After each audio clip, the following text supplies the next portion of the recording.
right, so thank you all for coming. I want to thank Paz Ruggiero. This event would not be happening if it weren't for him, so thank you for organizing it.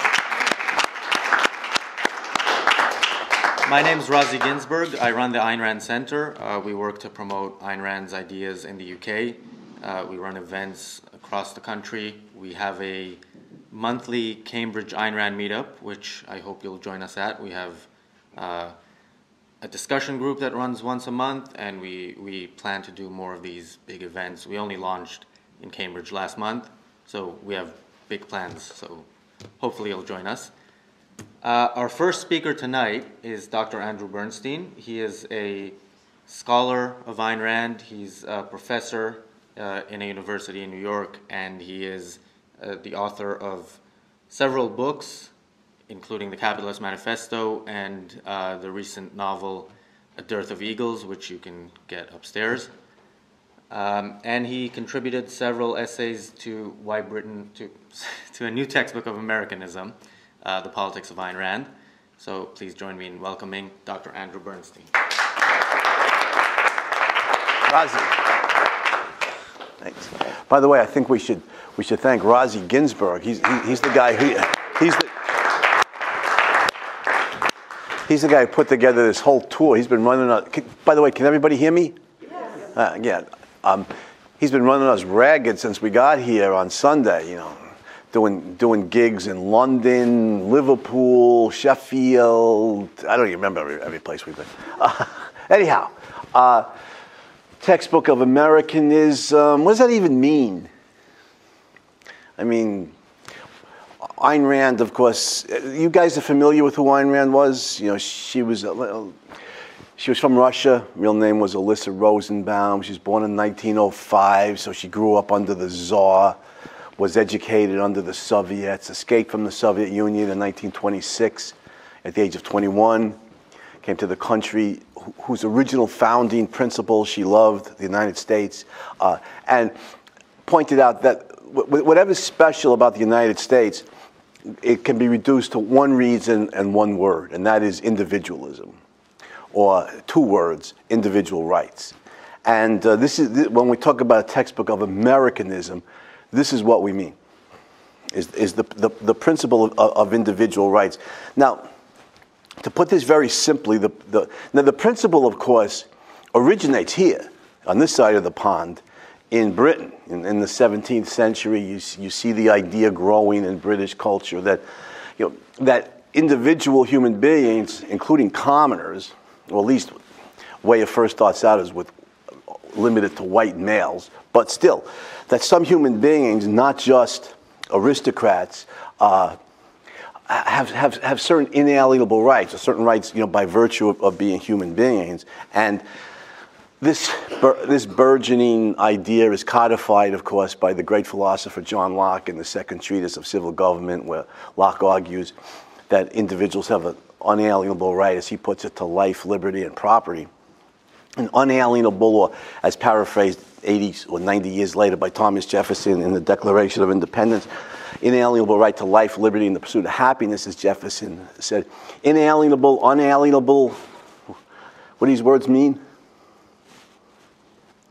Well, it means by built in, or cannot be alienated from us, cannot be divorced or estranged or taken from us. It's ours by birthright.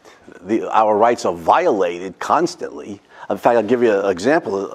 I teach at a women's school in the New York area, and a few years ago, one of the girls said in class, she said, in many parts of the world, women don't have any rights. And as a good Lockean Jeffersonian, I responded, no.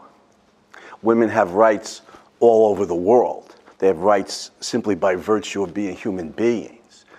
You mean those rights are often not recognized, they're not upheld, they're not respected, they're not protected, they're abrogated and violated. And that's when the Taliban in Afghanistan puts a bullet in a woman's head for getting an education, what makes that a heinous crime is it violates her rights to her own life, her own mind, her own choices, that those rights are built into us. So, The essence of individualism or individual rights, in 2 words, is the idea that your life belongs to you. That's the essence of the principle. Your life belongs to you. And it applies to all human beings. It needs to be applied universally to all human beings, either gender, any tribe, race, ethnic group, nationality, religious group, or whatever.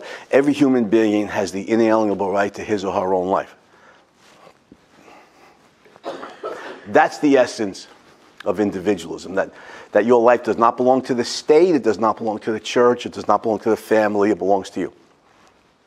Now, I want to move to a point that Ayn Rand makes brilliantly in Atlas Shrugged. Has anybody here read Atlas Shrugged?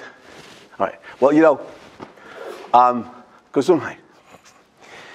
Well, you guys, I envy you then. You have the opportunity for an unrepeatable intellectual, emotional experience of reading Atlas Shrugged for the first time. It's a mystery story, so I won't give away the plot. It's a story. It's the story of a man who said he's going to stop the motor of the world, and then he does. And you say, the motor of the world, what's that? Well, you got to read the book. But we can discuss the theme here. Because Ayn Rand's theme in Atlas Shrugged in 2 parts. First of all, that this human reasoning, the human mind, our mind is mankind's survival instrument. Every value human life depends upon is created by the reasoning mind, whether it's food, which has to be grown, requiring knowledge of agricultural science or agricultural technology, whether it's medicines to cure diseases, which have to be researched and developed, requiring knowledge of biological science, or whether it's the buildings that we live in, which require knowledge of architecture and engineering, mathematics, again, requiring the mind. We can replicate the examples millions of times. But let me just give you one more from a completely different field, because I've been talking about, food, commodities, food, buildings, medicines, stuff. What about world peace? I'll often ask my students, is it possible to achieve world peace? And if they know anything about history or current events, they're American kids, so you can figure they don't.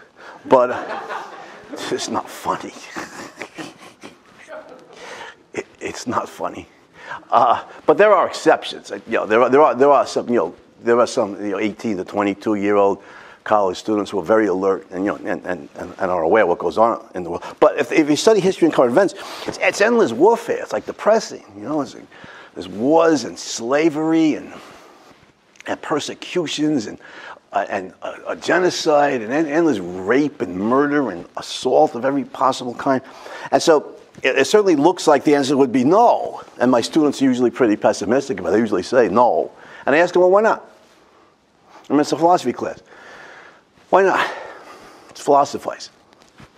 And they usually give me a pretty good answer. They usually say, well, human beings disagree about everything, and they always will. And you know what?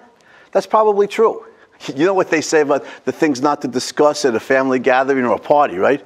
You never talk about religion or politics, because you turn a family gathering into a brawl. Yeah, human beings, we disagree on everything. Religion, politics, the arts, education, sports. Get a bunch of guys together at a football match and drink enough beer, and you might end up with a brawl over which team is better. We disagree on everything. That's true, and maybe we always will. But I think Ayn Rand's point in this context is there's only one thing we need to agree on, and that's reason. If we agree just on that we could disagree on religion, we could disagree on politics, we could disagree on education, we could disagree on literature, we could disagree on the arts, on every important topic. But if we agree that the way to resolve, or at least to attempt to resolve our disputes, is by reason, by a rational negotiation, and that nobody, that the dispute will not devolve into screaming irrationality, much less into the initiation of physical force, or aggressive violence, then we can seek to resolve the dispute, and if we can't resolve the dispute, we could just agree to disagree. And nobody gets killed, nobody gets assaulted, and so on. There's the one thing that we need to agree on, is a commitment to reason, to a process of rational negotiations to resolve interpersonal and international disputes. And if we could do that, world peace, I think, is possible, and certainly an ideal to be aspired to and work towards. So reason is mankind's means of survival. Reason is the means by which human beings create every value upon which human life depends. You can see, for those of you who know the history of philosophy, you could see Ayn Rand very much and explicitly in the Aristotelian school of philosophy.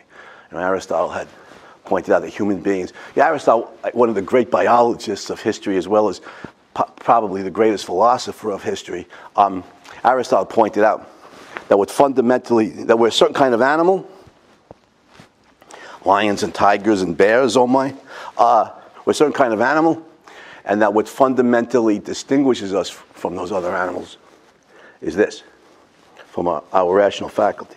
Now Ayn Rand, certainly building upon that and taking it one step further, that our rational capacity is, as Aristotle pointed out, the characteristic that fundamentally differentiates us from other animals, but also it's our survival instrument. Like birds survive by wings and flying, and antelopes survive by foot speed and outrunning the lions. Lions survive by claws and fangs and tearing apart the antelopes. They survive by physicalistic means, generally. We can't compete with a lot of those animal species on physical grounds. Let's see by a show of hands. How many people would want to try outrunning a starving lion? What do you think? Does that sound appealing? I don't think Usain Bolt would take me up on that. You guys know who Usain Bolt is, right? The Jamaican sprinter, world's fastest human being. We can't outrun a lion. And I certainly don't want to try. No. Nature endowed us with this, our intelligence as the means of survival. So, the second part of Ayn Rand's theme in Atlas Shrugged is there some social condition necessary for the human mind to flourish, for the human mind to achieve a full level of fruition? Or can the rational, creative mind function equally well under any type of political economic system? Now, while you're pondering that, let me provide a couple of examples. So here we are, in Great Britain. So I'll give one of the great heroes, take as example one of the great heroes of science, Charles Darwin. So supposing Darwin had tried to publish Origin of Species under ISIS, let's say. I see people snickering. It's not pretty. So what do you think would have happened to Darwin in Syria today? So, hey, guys, listen. I got this theory. I got this great book I wrote. It shows you, how human beings developed over millions of years from less sophisticated organisms. They weren't created by God in a day. What do you think? You're interested in this, right? What do you think, ISIS? Yeah. I asked my students a couple of years ago about religious freedom, which is guaranteed in the U.S. in the First Amendment to the U.S. Constitution. But I asked them, if I flew to Syria, I told the kids, don't try this at home, but if I flew to Syria, I said to ISIS, well, I'm glad to see you guys are so religious, you're so intoxicated with God. Freedom of religion forever, boys, right? What do you think ISIS would say to me? And one of these kids got a painful expression on his face. He said, what would they say to you, Dr. Bernstein? Do you mean before or after they chopped off your head? Right? Which is, we can laugh about that, but that's literally what would happen. And so similarly for Darwin, if he tried to publish Origin of Species under ISIS, one, they would chop off his head, two, they would burn the book, right? Well, let's use Ayn Rand as an example. Since she grew up in the Soviet Union, she was educated at the University of St. Petersburg, which became the University of Leningrad. What would happen to Ayn Rand had she tried to write her novels or her nonfiction works glorifying heroes and individuals, the rights of individuals, the inalienable rights of individuals, and the need for political economic liberty? What do you think would happen to her in the Soviet Union? Well, she would have been dragged off to a Soviet gulag, where the slave labor camp, where the life expectancy would be measured in a matter of months. And if she had written anything by that time, the KGB would have destroyed it. You get the idea. Similarly for Einstein in Nazi Germany, or whatever. And you see, part of the point here is the mind is suppressed under various kinds of dictatorships, whether it's religious or secular. The full liberation of the human mind requires a certain social condition. It requires the principle of individual rights, the principle that your life belongs to you. And notice the logic here. If your life belongs to you, it follows logically that your mind belongs to you. And then you are free to think as you will, to act on your thinking as you will, so, with one caveat: so long as you do not initiate force or fraud against innocent victims, that is, so long as you are not a criminal, you are free to not only think as you will, but to speak as your freedom of speech, freedom of intellectual expression, the right to create new products, new works of art, novels, paintings, music, theories in biology or physics, new technologies, like Edison, the electric lighting system. Start your own company, seek investment, go into competition with the older technologies, seek to convince the customers that the new technology is superior to the old. And the human mind flourishes in any field you want to name, from A to Z, from architecture to zoology or anything in between, under the principle of individual rights. And you see this outpouring of advance in any field you want to name. So, if your life belongs to you, it follows logically that your mind belongs to you, and the principle of individual rights is a charter of liberation for mankind's survival instrument, for the human mind. Furthermore, conversely, if your life belongs to the state or the church, as under the National Socialism or Nazism or Communism or Jihadist Islam or the Puritans under Oliver Cromwell in 17th century Britain, or Massachusetts Bay Colony, or the Catholic Church in the Middle Ages, if your life belongs to the state or the church, it follows logically that your mind belongs to the state or the church. And the only thinking that you can do, at least openly or publicly, you can think what you want as long as you keep your mouth shut, but the only thinking you could do openly or publicly is that which is permitted by the state. And if you contradict the state's edicts or dictates, then to Auschwitz you go, or to a Soviet gulag, or the Jews used to stone you to death, the Christians would burn you at the stake, and the Muslims would chop off your head. So take your pick. Okay, so the first point I want to make is Ayn Rand's point that everything that's great about America comes from this one principle, from individual rights. So let me point something out. In my book, The Capitalist Manifesto, I argued that late 19th and turn of the 20th century's America, after the 13th Amendment ended slavery in the country, and in the northern states, because the southern states brutally suppressed black American citizens. But in the northern states, where there were no Jim Crow laws, there was no legally enforced segregation, the Klan didn't have, the Ku Klux Klan existed, but it was certainly it was a minority without a lot of political clout. The legalized lynchings that you saw in the southern states were very rare in the north. That the northern states of the United States, late 19th and turn of the 20th century, is the freest period of human history.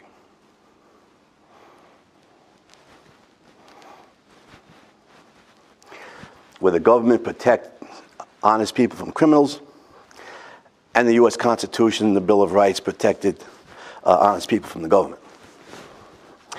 I want to point out one of my heroes, James Madison, unfortunately a slave owner, but he also did some great things. Madison, of course, the father of the U.S. Constitution, almost the sole writer of the Bill of Rights. And my students in the United States don't know this, but that's sad because they should. The First Amendment to the U.S. Constitution, the one thing they know about it is freedom of speech.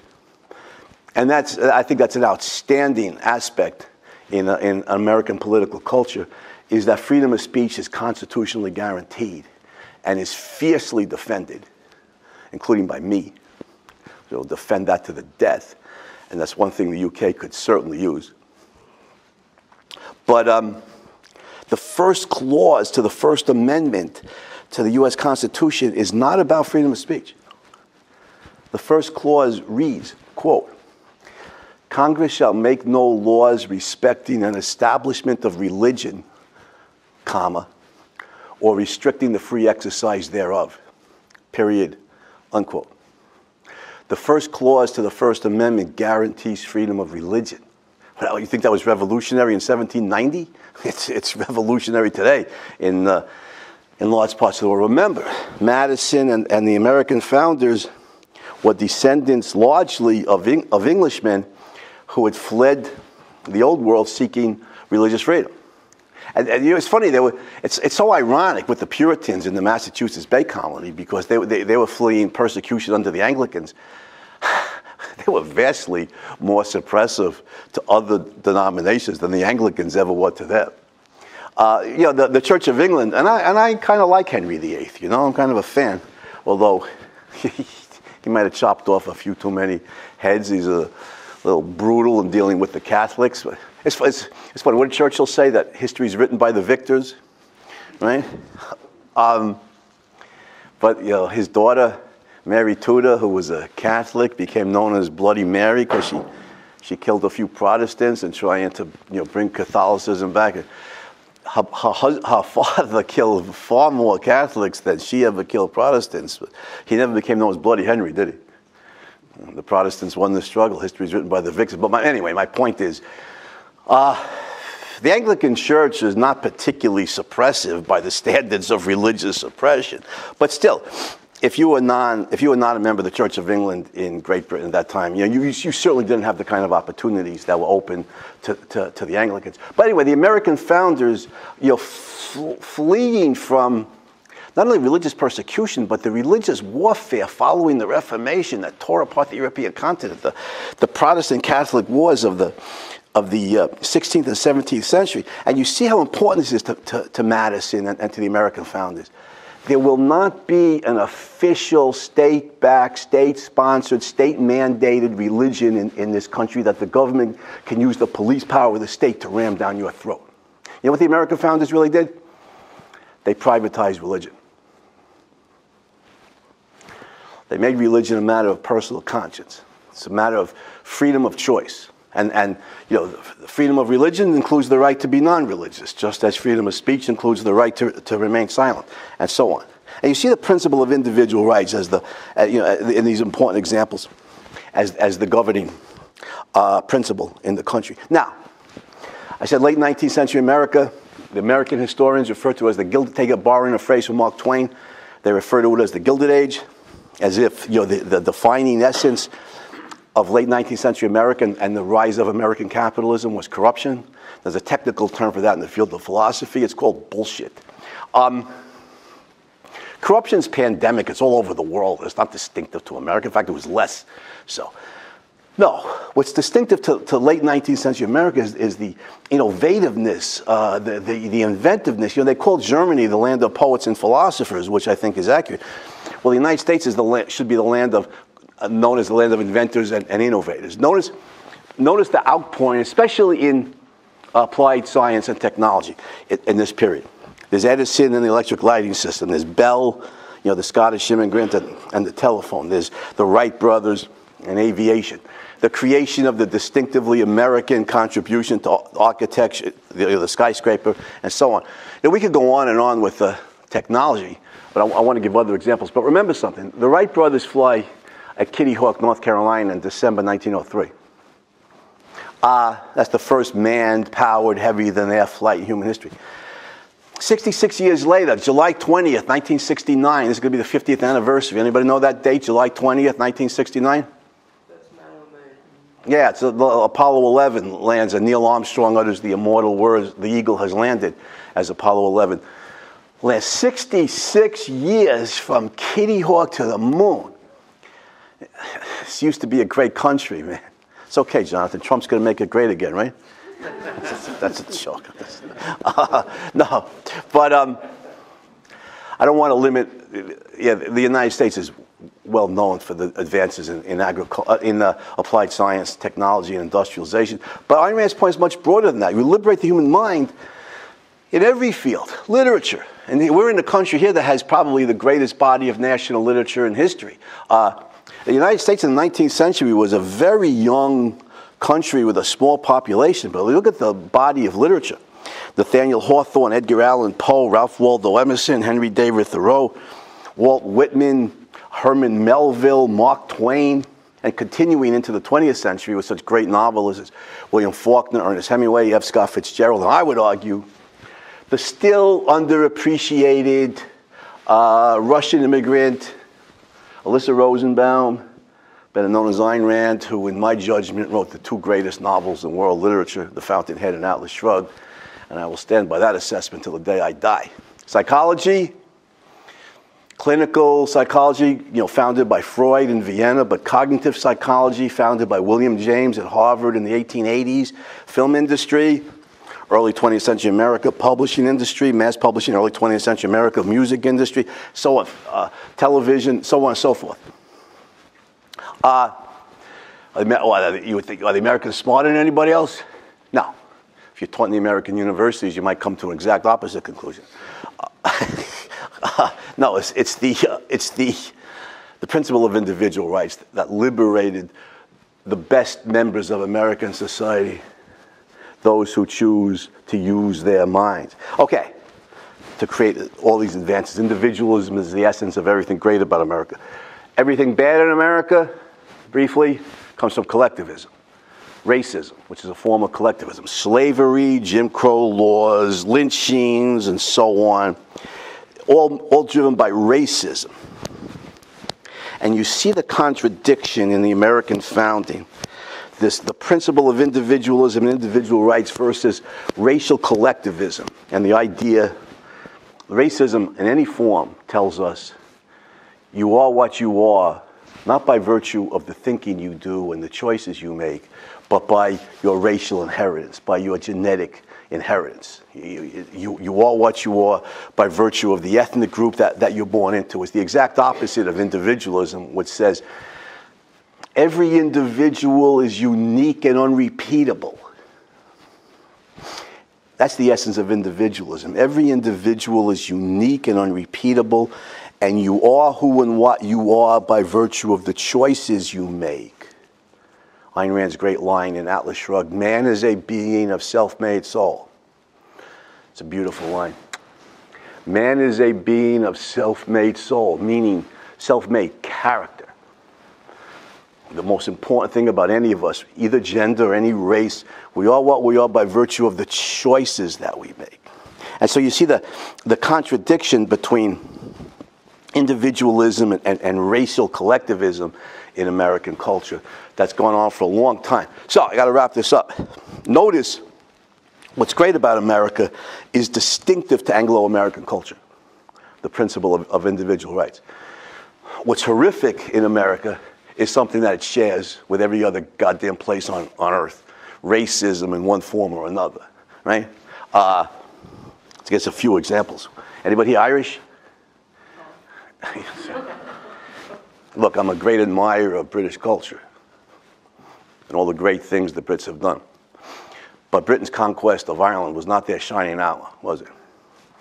Whether it was under Cromwell and you burned crops and caused mass starvation, conquer a town, kill the civilian population, it was absolutely brutal. But the Irish were considered, savages, to be treated, as such. We crossed the channel onto the European continent. There's this small group of people there. They're called Jews. You might have heard of them.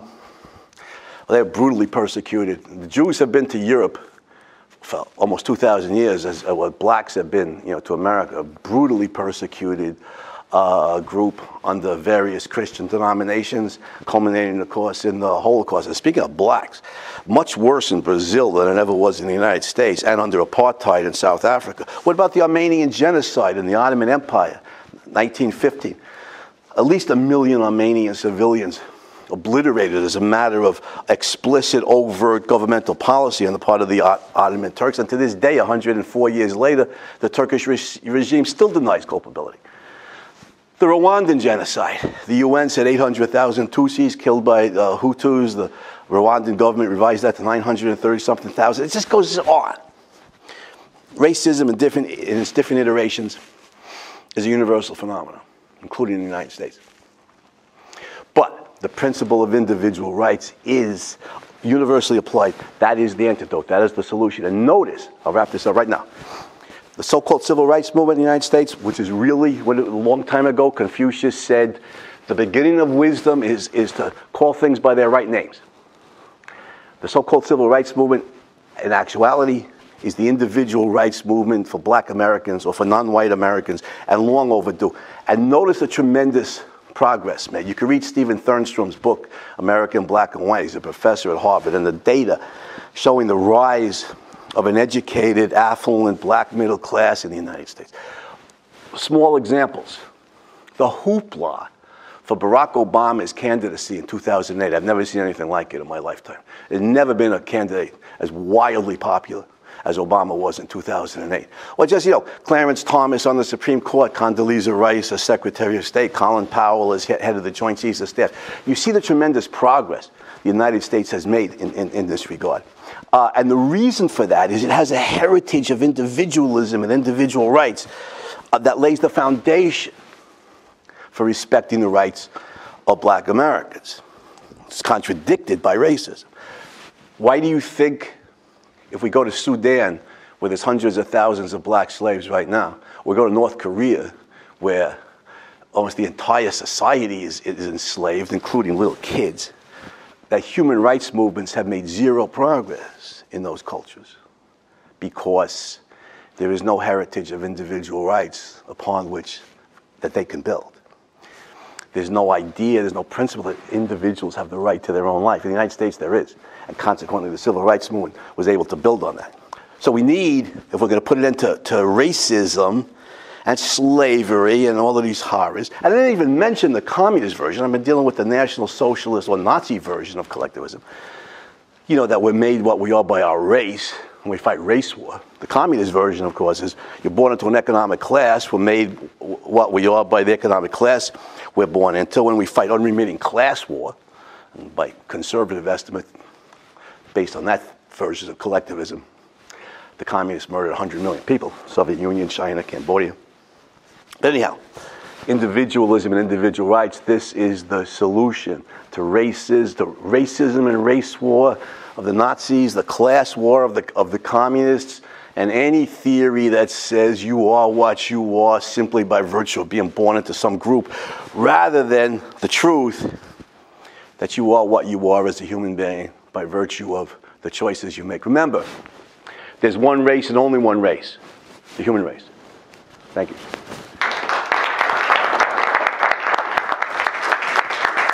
Yeah, no, thank you. Thank you, Andy. And thank you, PAS, for having us, to our sponsors, to our VIP sponsors tonight and ticket holders, but to all of you for being here. Thank you. Thank you so much for I know it's a fascinating discussion about Americanism and why you need Americanism. Has anyone here been to America? Sir Trevor? Where have you been? Just shout it out. Maryland. Maryland? We're from there. You're from Maryland? All right, you don't count. Where have you guys been? New York. New York? Boston. Boston? All over. Florida? Okay. Have you guys been to America? No? Okay. All right. Well, when I say America, what's the first word that comes to your mind? And how would you describe America maybe in one word? How would you describe it in one word? I'm afraid it's Trump. It's Trump? Yeah, well, Trump represents America now. Anything else? Big. It's big? Britain plus. Britain plus. Interesting. Plus like plus size? Yes. Plus. I'd say hamburgers.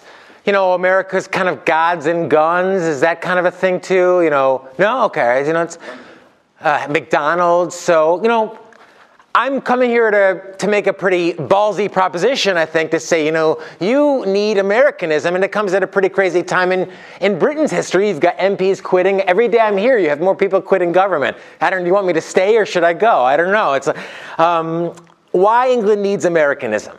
And when we talk about Americanism, we're talking about ideas. We're talking about principles. What is America? What is Americanism? What are the principles on which America was based? And obviously the call to action here, as they say, why England, why you should adopt these principles. And I'll tell you briefly a bit about myself. I'll save Razi that effort. I'm not a philosophy professor or from academia at all. I've been a professional investor since 2000. I started trading in the 1990s. Not unlike Life, the old trading pits. I did that in Chicago for many years. I've been an analyst on Fox News, so there's plenty of YouTube clips of me if you want to enjoy some of that oftentimes hilarity, but lots out there. And most importantly, I am the editor of this new book. And, Ayn Rand started this project as an essential quick guide to what this country is all about. And that's the argument I'm going to make here tonight. Now, I'm happy to be in, certainly, if there's any kingdom I have to be in, this is the kingdom I'd want to be in. Certainly not Saudi Arabia. America rejected England on principle. We're going back many, many years now. But there's something fundamentally different, I think, certainly between, let's say, England and America and Europe. And I've learned that even a little bit talking to many English and folks from the United Kingdom. Ayn Rand identified this years ago. She said that a European is disarmed in the face of a dictatorship. He may hate it, but he feels it as if he is wrong and metaphysically the state is right. Now, she sensed the sense of life among Europeans she identified as almost predisposed, if you would, to surrendering to authoritarianism. Americanism and Americans, there's something different. Americans would rebel to the bottom of their souls. Defiance, not obedience. That is the Americans' answer to overbearing authority. And kind of gives you a little bit of taste of what we talk about when we say, well, you need more Americanism. The world needs more Americanism. Now, thankfully, we should thank whatever your God is, thank him or her that we're here in one of the most free and Western countries in the world. But just like the U.S., here in England, you're dealing with multiculturalism, militant Islam, a lot of these issues. Brexit, obviously. I mean, this is a great turning cross point, I think, in British politics and American politics as well. And, where do you go from here? A lot of people are saying, well, it depends on the politicians. I think it's not about the politicians. I'm going to borrow a phrase from Kanye here, from his 2008 VMA acceptance speech. It's the ideas, bro. You can leave out the bro. It's the ideas. I mean, that is what dictates a culture. It's not the politicians. We get the politicians we deserve. So it's the ideas and the idea of an Americanism that I think can certainly aid Britain, and it can sure as hell aid America as well. Now, everyone thinks we had some ideas here about America's big, it's hamburgers, whatever. There's a lot of ideas about what America's about. Trump, right? It's America's about Trump now. Well, I know plenty of Democrats who would disagree with you and say, no, America isn't about Trump's vision, his vision of America. No. I mean, it's up for grabs now. The Democrats have their vision of a better country. But we're presented, I think, as you probably are here in the UK, with what seems to be a big choice. But Trump, the so-called right, and socialists, the so-called left. But is it a choice? I think it's actually a false choice. Americanism isn't apple pie. There's an old saying, it says American is apple pie. I mean, it means nothing. It's like saying, well, what is being British about? Bangers and mash? I mean, okay, maybe you eat that, but that, stuff like that has really nothing to do. Cultural, oddities like that have nothing to do with the soul of a culture. It's not burgers and guns. It's not kneeling. It's not saluting. Certainly not saluting a dictator. Is it buy American and hire American? We hear that quite a bit from Trump, as this young woman talked about. What about, is it my brother's keeper? That was Obama's big thing. America is a place where I am my brother's keeper. Is it democracy? When both of our country's citizens have gone to war to preserve and promote democracy. Well, yeah, democracy is great. Power to vote is great, I suppose, until you get someone like Hugo Chavez or Maduro, someone who's elected. Or I would put on that list, the Muslim Brotherhood in Egypt, where, if they catch a woman having an affair, stoning her to death is okay. Or if they think you're gay, they throw you off of a building. So it's not voting that makes America unique. It's not even the Constitution. It's not being free per se. Freedom these days is interpreted as free health care. They say, how are you really free if you don't have free health care, free education? And obviously here in the UK, you're dealing with what are the net effects of that free health care over many, many years. So what is it? What is the secret sauce, if you will, to America? What is the foundational principle? What makes it unique and special? What do you need more of? It's individualism. Individual rights. That is the foundational principle that makes America unique throughout history, and what makes it so powerful and, I believe, successful throughout time. That's what America was founded on. Not on service to the Queen, respect to the Queen. Just the idea that it's all about the individual. The individual has rights. So, God is, as Andy said, I think he puts it very astutely, America privatized religion. You could believe in whatever you wanted or nothing at all. Life wasn't centered around service to God or service to the Queen or service to the tribe. Tribe could vote. America, put a stop to that after, I don't know how many thousands and thousands of years of man's existence on earth. It wasn't even majority rule, this notion, as we said, of democracy rule, and certainly not country first. Does anyone here speak German? All right, let me get back to you about that. I might need you to translate a little later. In America, it's said it's not about the greater good. It's the individual. That is the standard of value. Now, rights is a term you kind of hear tossed around a lot these days. People say, I have rights to this, I have rights to that. So, let's define our terms. A right, if you probably understand what a right is a right to action. It's right for you to act in your own sphere. But, when you say, well, I have a right to health care, well, that's something that someone else has to produce. So a right is a right to action. Speech is it's an obvious example, right? I mean, we're civilized, we're Westerners, we understand. You have the right to speak, but I believe properly in Americanism, I believe, puts forth that no one has the obligation to listen, nor do you have a right to a platform. You have the right to speak in your own realm. It's the same thing with something like healthcare. I think properly, Americanism puts forth that you have the right to work, earn money, trade for healthcare, but not the right to force others to pay for it. These are some of the themes of Americanism. Under Americanism, every person is free to pursue his own values, his own happiness. You're no one's master and no one's slave. It's a society, it's a culture based on voluntary cooperation. Ayn Rand has a wonderful quote, and it's very fashionable now, and I don't know where you guys are, maybe somewhere on the so-called left and so-called right, but everyone would say that they're for minorities.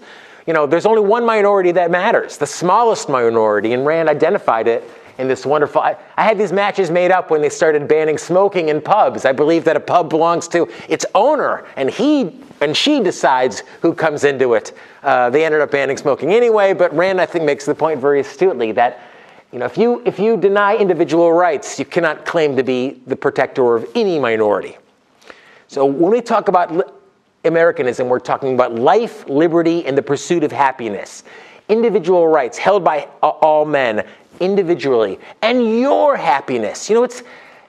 Rand is a proponent of rational selfishness, Ayn Rand. Selfishness has kind of a bad word and bad term. Well, I don't want to be selfish. Selfishness is a virtue, Rand puts forth. And in America, your happiness is what matters. Happiness to be created, Rand identifies, it has to be pursued. You just can't have it handed to you. So Americanism puts forth, determine what you want out of life. And God knows, even young people here, I think, start to realize we only have so many years on this earth. Determining and achieving your own values to your own benefit. This is that American spirit that is so unique and so beneficial to anyone who's fortunate enough to adopt it. If you had to kind of put Americanism, I think, on a bumper sticker, I like this line. I will not run anyone's life, nor let anyone run mine. This is a centralized way of thinking about that American independence, what it's all about. Now, does it work? You know, this is the thing about capitalism, especially, you know, and Americanism in particular is, you know, North and South Korea, you've all seen the map and the difference in North Korea. I was talking with a young lady who's from that part of the world. You know, North Korea, there's no internet, there's no electricity. It's empty, it's barren, it's like living in literally subhuman conditions. In South Korea, it's all lit up. Does it work? Does Americanism, does capitalism work? Yes. Why does it work?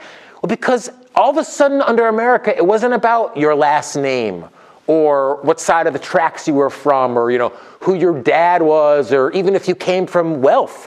Americanism heralded the natural aristocracy of ability, of innovativeness, of daring and hard work. And this cowboy, oftentimes I'll ask audiences, you know, what do you think of when you think of America? And they say, you know, cowboy. And that's something that I think Americans should embrace. You know, the cowboy who conquered this empty frontier of America, who wasn't judged by their old, you know, world barrier, their hierarchies. It replaced that idea with the social order as we write, that judged man not by their birthplace, but their destination. I mean, America is all about what you make of yourself, not this. I mean, you know, we should be, again, thankful we were born and we were. If this was a couple hundred years earlier, I'm guessing most of us would be peasants. Maybe a few of us would be lucky enough to be kings. But if we were peasants, we would never become kings, even if we came up with the next Google or, you know, Apple or whatever it was. We were born peasants. Americanism does away with all this. It says it's all about the individual. That frontier is the place where any ambitious man or woman, you escape that burden of living for others. And this is, as Andy referred to, the self-made man. This is the American ethos. You can reinvent yourself. You are wherever and however high your ideas, your ability can take you. Only in America can a man who came from nothing prove his ability and worth to become a man of accomplishment and wealth. And my God, I mean, this is from the book, by the way, from a new textbook. Just innumerable examples. And I want to test you a bit. I brought some cash to put you to the test here. So don't be afraid to shout it out. Who is this? Who is this? This person was born on a farm in 1863. He was a machinist's apprentice at age 16, certainly not born into wealth. He was an engineer. He worked for interesting, Thomas Edison saw that he was experimenting with his own gasoline engines, and Thomas Edison, this is during that period Andy alluded to, the late 1800s in America. Thomas Edison said, hey, run with it. Any ideas? Who was this? Ford. Is this Henry Ford? That's exactly right. It's Henry Ford. Henry Ford, who changed transportation, and I'm a man of my word, you know, good capitalist. I believe in a bargain, so thank you. Just I didn't shout it out. Oh, no, who was it? Oh, I'm so sorry. Pass that down. Just don't spend it all at once. Don't spend it all at once. Yeah. Is it? It's not pound. Just give a joke. It's not pounds, right? I have a brother-in-law who lives in Venezuela. So it's cash, but it's Venezuelan cash. These are Venezuelan dollars. Kind of gets to this idea of ideas. You know, we started, again, homage to Kanye. It's all about ideas. I mean, what makes the pound have a value or a dollar have a value and this be worth interesting collectible souvenir? It's all about the ideas that back it. You know, and individualism and freedom and capitalism give us Henry Ford. We know what Venezuela socialism brings us. You know, Ford Motor Company, it seems like this metaphysical fact of reality. It started with an entrepreneur who hung a sign. And then investors, it became a bigger sign and gave the people what they want. And all of a sudden, you know, becomes what we know today as Ford Motor Company. How about this guy? Who's this? Yell it out. Walt Disney. You all know that, of course. I mean, Walt Disney was created by someone with an idea and a culture, as Andy said. I mean, imagine if you started drawing cartoons under the Taliban, under a culture that doesn't even protect speech in the basic sense. Walt Disney changed entertainment as we know it. Only in a free society, only under Americanism. What about this one? Is that reckoned? This person, again, not born into wealth, not born into any type of family dynasty. He was a lifeguard, a waiter, worked odd jobs, served in the army. I mean, to be a little hint, he's opened his own five and dime, Walton's Five and Dime. Any idea? Sam Walton. Yeah. Exactly right. All right, don't spend it all at once. I wish I could say that could even buy you a tea. That's right, Sam Walton. Sam Walton, he innovated retail as we know it. I mean, Walton's, you might know it now as Walmart. Walton started as a 5 and dime, grew and grew and grew over the years, and now it's 2.2 million employees in this company. It became this behemoth, one man's invention. What about this one? This young man, he's not young anymore. I'm about his age. He was making at age 12 700, I think that's more, what is that, like 500 pounds a week already at age 12. Anyone recognize who this is? Not Daddy. I'm going to give you, well, Drinks on me, by the way. yeah, that is the rapper, the entertainment mogul. In the 80s, rappers just had a single or two. But Puff Daddy, Diddy, whatever, he's added a lot of, understood that I got to own something. I'm going to have a brand. I'm going to have sponsorships. He essentially turned being a rap artist into what Michael Jordan understood about being a basketball player. And I think he's done pretty well for himself, over the years. This young American, not born into any aristocracy. I'd put Ayn Rand on that list as well, if you want to talk about really transformative Americans in the best sense. She wasn't born in great wealth, or she didn't even know English. She was born under Tsarist. She was educated in Soviet Tsarist Russia. She immigrated into America, really not even knowing the language. And, less than 100 years later, about 100 years later, has already sold 33 million books. That's Ayn Rand, who has and continues to revolutionize philosophy. Now, she came to the States in 1926 because she wanted to be free to write. She identified, as Andy said, that in Russia, in Soviet Russia, in Tsarist Russia, she would be killed for her ideas. But what she saw was that same collectivism taking root in America. And that's why she started this project. Textbook of Americanism was going to be, as I said, kind of the everyman's guide to understanding, all right, what is America about? What makes it special? Because even back then, Americans were starting to lose it. It was a Q&A series published by a group of basically pro-freedom loving Hollywood types. There's a joke now that Hollywood is so left-wing. Well, back then there was some Hollywood types, Walt Disney among them actually, who really loved America and understood that this communist propaganda that was, impregnating, if you will, the American film industry was a real threat. So they were going to fight a battle, not a battle with fists, of course, or guns or force, but with ideas. So she proposed 41 questions. Only 12 of her answered. This project was actually abandoned back in 1946. So this was forgotten about for 72 years. Wait for it. Until now. Because we have this. We have her project finally completed. And Ayn Rand's full statement, in my belief, about true Americanism. What is this country all about? And it's not Judeo-Christian values, as the so-called leading conservatives like Bill O'Reilly would say. It's certainly not what Bernie Sanders and the so-called leftists of American politics would put forth, that Americanism is best found in areas like Venezuela and Ecuador. This is the choice we're given now, opposing viewpoints of conservatives and liberals. And I can only, I can almost identify it to, who was the person who said they spoke German? Is it you? So I can only identify it to having a coin, for example, like, being able to flip the coin and you think it's heads or tails, but either side of the coin, it's the same thing. But this is kind of a unique coin. It's not a pound or a euro. What is on one side of that coin, if you can identify it? Which side? Well, what do you recognize? It's not the man. Well, it's a Nazi swastika. It's a Nazi swastika. So if you take a look at what is on the, Nazis had coins, okay? On the side of every Nazi coin, pretty interesting, in quotes, interesting saying, the side of every Nazi coin was, the community comes before the individual. This was minted on the side of every Nazi coin. The community comes before the individual.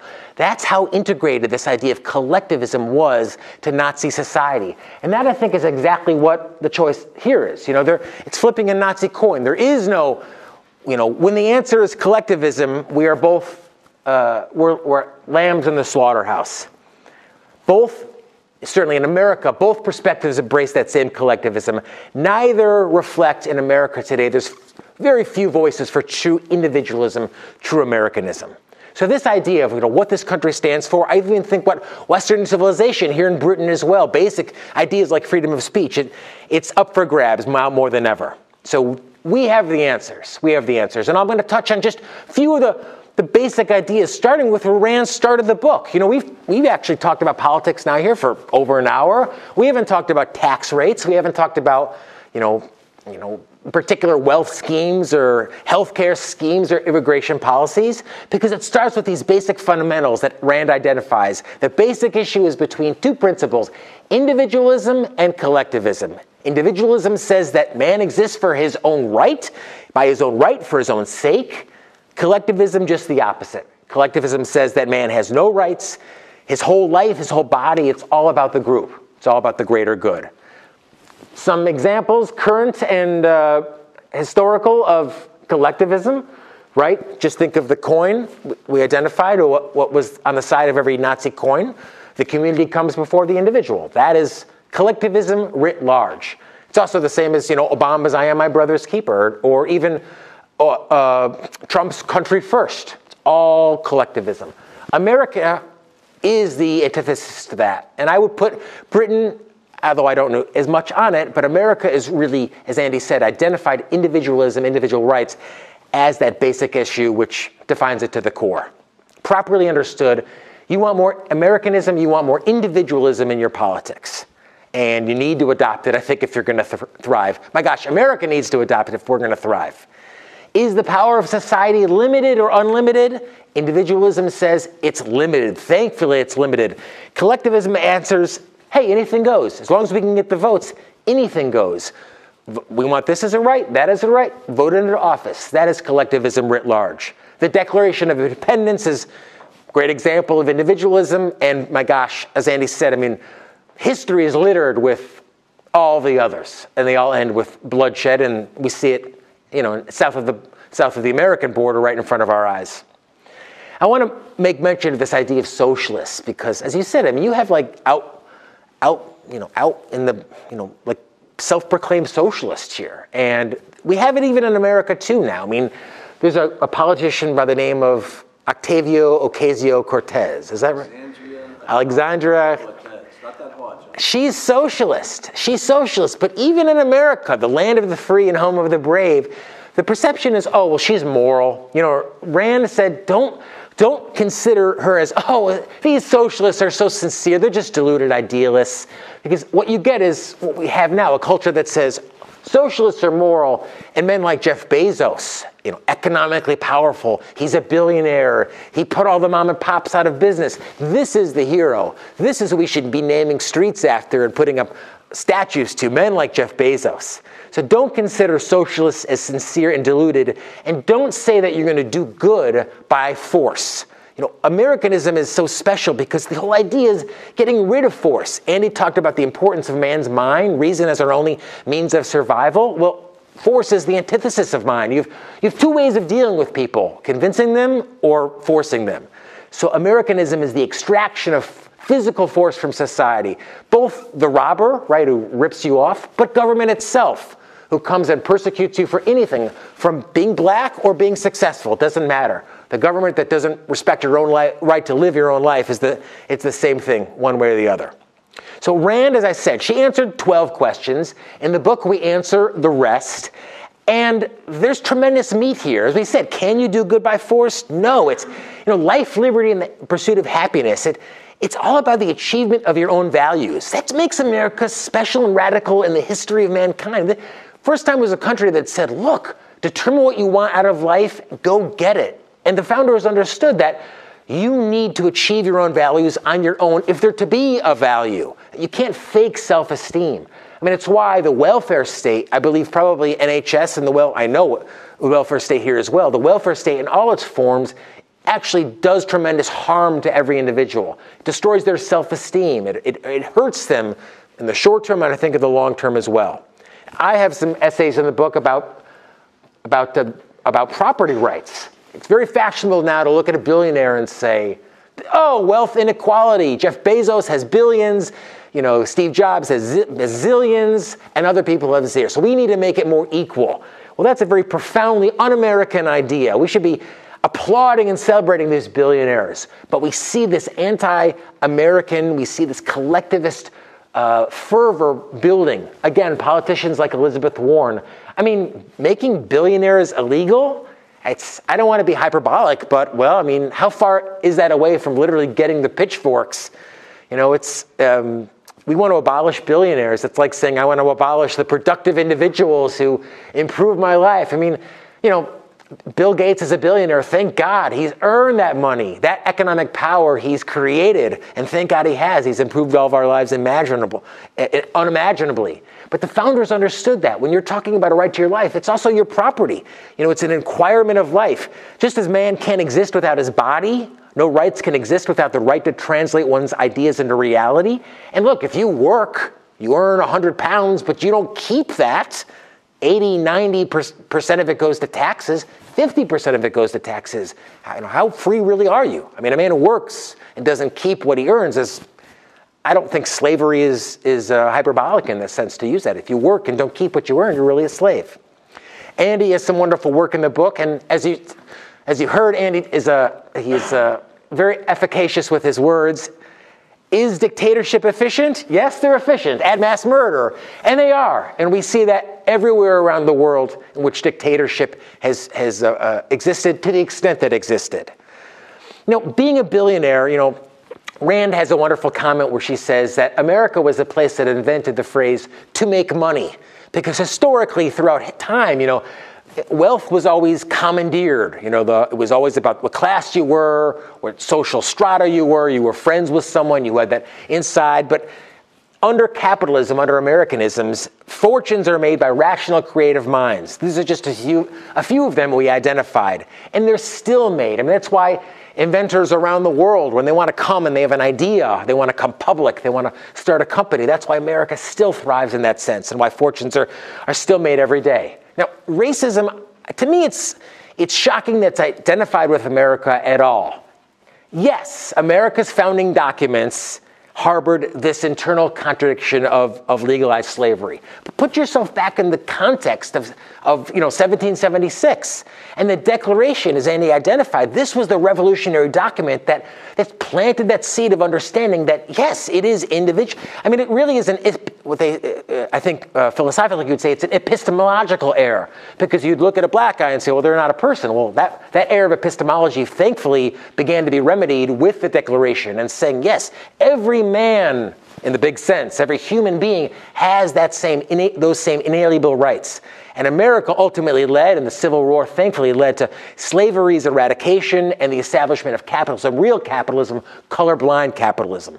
And look, if you're a thinking person, you see how unbelievably irrational racism is. I mean, it's like saying that a human being is the same thing as a barnyard animal, and we're not. We have ideas. We make choices. Rand called racism the lowest, most crudely primitive form of collectivism. So if you're an individualist, if you're a true Americanist, you're colorblind. And you treat people based on their ideas, their actions, not something as completely arbitrary as the color of their skin. Nationalism is kind of a hot-button issue these days, and some people are very pro-nationalism, and some people are against, anti-nationalist. Rand writes a lot about it, and essentially it comes down to what are the ideas behind the nation. If your philosophy is just my country right or wrong, that is the antithesis. That is what Rand identified as obedience. That's the antithesis of Americanism. Americanism is reason. It's not statism, it's freedom, it's that individual. So my country, yes, as long as my country represents the right ideas, the blind obedience to the Führer, the state, giving up of yourself for the greater good of the state. And Trump, unfortunately, I think falls into this trap. And the young lady identified during Trump, it's too bad that nationalism and Americanism now are increasingly intertwined. I think it does us as individualists a great disservice. I identified actually kind of this rise of authoritarianism, if you will, a couple years ago now on Fox News. John, what do you chalk up the success of Bernie Sanders on the left and Donald Trump on the right? I mean, they are similar in that respect, that they're outsiders, and they're not PC, either one of them. I would attribute Americanism to an authoritarian streak, unfortunately, with a lot of American voters. Okay, so define that, because I think there is a certain amount of that. They want to be told how to think, how to feel, and how to vote. Yes. Okay, all right. Well, and it's true. And that's really new in America, this obedience, as we kind of started about talking about some fundamental differences. So this is very new in America. Now, quickly getting back to this idea of theory and practice. I mean, look, if Americans were all assholes where no one cared about each other and life was brutal, but Americanism in practice doesn't mean, and we talk about being an individualist, it doesn't mean that you don't love other people, you don't value other relationships. That's exactly what it does mean. It doesn't mean you live as this Robinson Crusoe isolated life. Just the opposite. When you're free, your relationships are voluntary. They're always cooperative. They're always win-win. So it doesn't mean, for example, that when you're an individualist, you don't care about your neighbor. In fact, in early America, in the turn of the century, it was commonplace that, you know, when one farmer's barn burned down, the neighbors built it back better than it was before. That type of voluntary benevolence is common when you're free. And even, I'm sure you guys have that experience of someone forwards you a GoFundMe or a, what is it called, a Kickstarter or something, and you know they engender your benevolence because it's a value that you believe in. So freedom and self-interest breeds genuine kindness, generosity, and friendship, as against the collectivism which says, help your neighbor. Why? Because the fear says so. Buy American or buy British is un-American. Look, Trump doesn't do it. He says buy American, and he makes all his schmatties overseas anyway. He also says hire American, and he hires foreigners anyway. Thank God he does fire more foreigners. Look, we just talked about how irrational racism is. And when you say I'm going to buy this car because it's made by someone who lives down the street as against someone who's lives in China because it's made by someone down the street, I think it's really racism. It's racism. Americanism says, buy what you want, the best deal that you want, you made it, you earned it, and that's the principle here, is your right to your own life.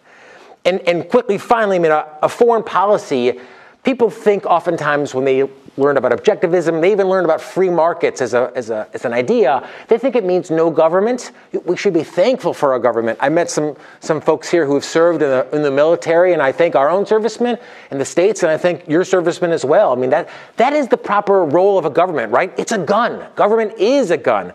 And a proper government, through the police, through the military, and through law, they act as our agent of self-defense. So that when somebody rips off your laptop, there's a process of actually seeking justice. We don't have to get a band of our friends together and go hunt down the perpetrator. So look, we're at a wonderful college. We're in a great university town, and we're delighted to be here. All these subjects to study. We need to study Americanism as well. This is the book to bring it to you. And why individualism is so vital. The world needs Americanism. England needs Americanism. America needs Americanism. This individualist principle that your life belongs to you is not reflected anywhere in certainly American politics here. Sounds like British politics as well.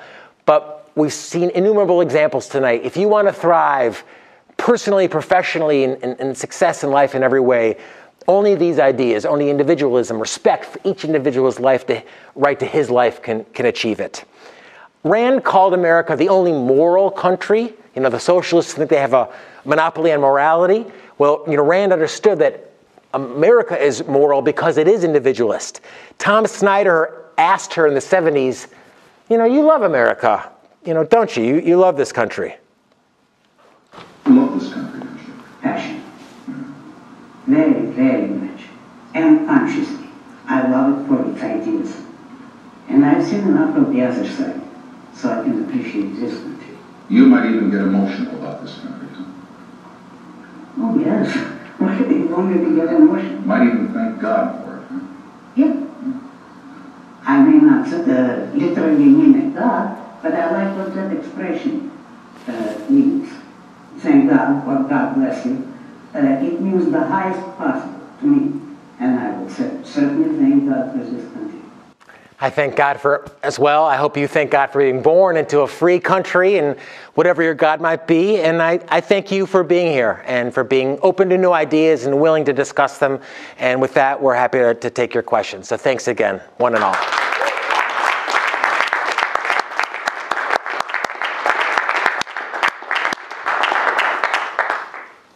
Jonathan, can I ask a question? Sure. When I went travelling around in the southern states, I felt under considerable fear. The fear being that the ethos of a number of the states was very much on the gun-toting front men, the churches which were very set in their ways. I was not welcomed in any of this. Outsiders were treated with what I saw as derision. That clashes with a lot of what you said tonight, because this still goes on, and I feel that it has possibly grown because people like to feel that safety. So how does that fit with the true way of how America to you is going? Well, I can't obviously comment on your experience. I'm sorry that was the experience that you... You must be aware of that, surely, because it's common knowledge. Well, what's funny is, What you said, traveling around America, you felt unwelcome? In some states. Oh. Like where? The Bible Belt and that. It's quite narrow. Yeah. I mean, I'm sorry if you felt that. I mean, my reaction would be to just offer up that, I could come and live here for any number of years, and I would always be American. Oh, he's American, he's living in Britain. My only argument in a short time period to the opposite is to say that, people come and live in America for a year or two, and they consider themselves, and everyone else considers them American.